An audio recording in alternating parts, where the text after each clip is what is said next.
porch, my very lovable, huggable, kissable back porch. I love it so much. This is probably the favorite part of my house. I've mentioned it before. Probably the best gardening decision I made was to plant that honeysuckle right next to the porch. That is the most awesome things. If you love hummingbirds, plant that stuff. It's actually a gold flame honeysuckle. It's not the yellow Hall's invasive kind. It actually stays pretty well tamed. I can prune it back slightly every year, and it's really pretty. The first blush of blooms on that thing, I keep saying blush of blooms. Wow, I'm turning into a girl. Anyway, the first blush of blooms looks awesome on that thing, and like I said, draws hummingbirds like a magnet, so it's pretty cool. Why do I have my bird bath and my grill and all that on my little back step? Because Chuck mowed the lawn yesterday. But anyway, that is my cayenne pepper plant that we are coming up upon. The one I'm so in love with, because this year it actually did very well. The deer didn't eat it to pieces, so that's awesome. And my geranium, my potted geranium that I cannot believe is still alive. It's doing very well in this heat. Usually they die back pretty quickly in the climate, but it's still going. Oh, look, some more half-dead petunias. My back garden. I'm always very unhappy with my back garden. I've struggled with it ever since I moved here.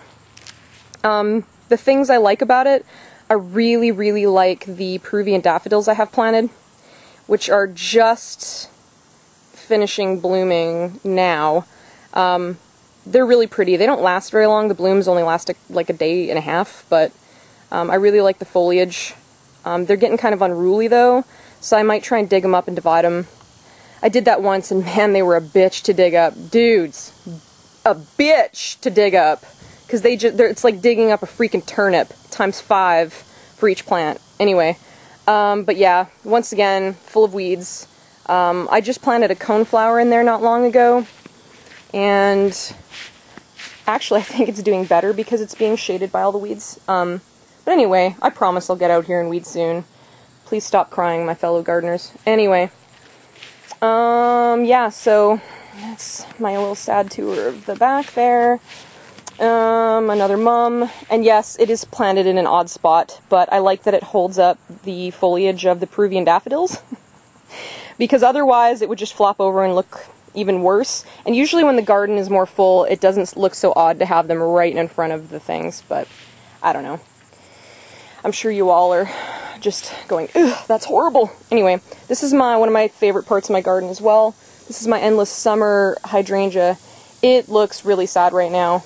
I should have, done this when it was beautiful, with a lot of nice bright blue, purplish blooms. But as you can see, it does look healthy in the springtime. Anyway, and I think I'm learning my lesson. I think I'm just going to plant a whole mess of portulacas, because look at them. They love this heat. They're a deserty type of succulent-ish plant. And yes, those are the technical terms. And they're doing awesome. I have a few tenacious petunias growing out the sides of my window boxes, so I'm leaving them. Since they really want to survive that badly and all the rest of them are dying, I just left them. So that's me. I like things natural. Anyway. Oh, I hope I didn't make you nauseous there. And we come to the back of my yard. This is my okame cherry. And this poor thing doesn't do well in this heat either. Of course, plants that say full sun don't necessarily mean full sun in the hot North Carolina heat, humidity action. And it is getting very kind of crunchy and yellow and bald. But I really love the bark on this thing, and actually that's one of the reasons I bought it. It's just really pretty even during the wintertime. In fact, this tree might even be prettier in the wintertime. We come to the back garden, the one that we totally ripped the fence and the edging up around it because of all the termites that were getting it. It was rotting. It was really bad. So we haven't had a chance to put the fence up again. So I haven't wanted to plant anything that might get super eaten back here. This here was the start of my pumpkin patch, I guess, if you could call like 4 pumpkin plants a patch. They were doing awesome. I was watering them every day, and then the drought started. And if you've ever seen The Wizard of Oz, which I'm sure most of you have. When the house falls on the Wicked Witch of the East, and they end up taking the ruby slippers off of the witch's legs, and the legs end up just rolling up under the house and disappearing like they were never there at all. That's what happened to my pumpkins. It's like you don't even see any dead foliage anywhere. They just rolled up and disappeared like the Wicked Witch of the East's legs. So I gave up this year. I might try again next year. Hopefully we'll get more rain. But yeah, my poor pumpkins. Let's just go away from that. It's making me depressed. So this is my little sunflower patch, and most of them are done blooming by now. There's a couple still going. I have a little cute little mini one right there that I love today.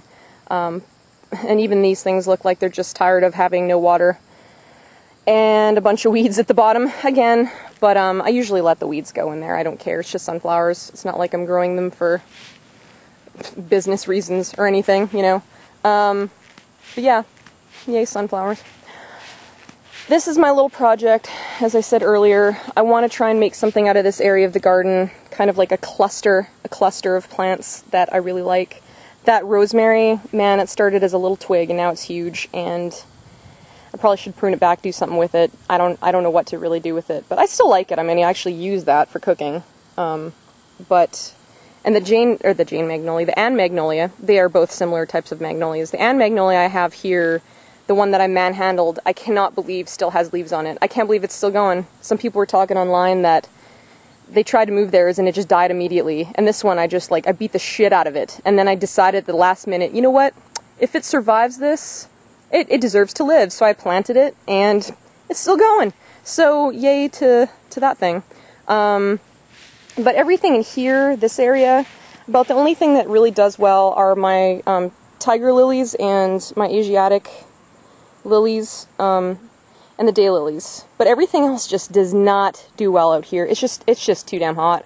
I think I might just plant some of that Gomphrena stuff back here because it does so well in the dryness, because everything I plant in here just dies. It doesn't matter if it says full sun or not, it's mostly just horrible. So another thing I should have taken a picture of when it was blooming.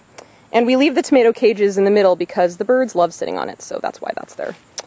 As you can see, this year I have a crop of corn, not my own personal crop, and it is also not edible corn. They usually just plant feed corn back here. Last year it was cotton, but of course they do the crop rotation thing, and this year it's corn. I actually kind of like the corn thing. It kind of reminds me of like a scary Stephen King movie, and I like it. You would never, ever get me to walk through that stuff, ever, because, not because of evil little children, but snakes, I'm sure, abound in that thing. This is my Muskogee crepe myrtle, and I love this crepe myrtle. This came to me as a Valentine's Day gift, along with the Governor Mouton camellia in the front. But the problem with it is it doesn't bloom, which really, really pisses me off. I haven't figured out why it doesn't bloom. It doesn't matter how much water I give it, how much fertilizer. Every other camellia, I'm calling it a camellia, too. What is with me and camellias?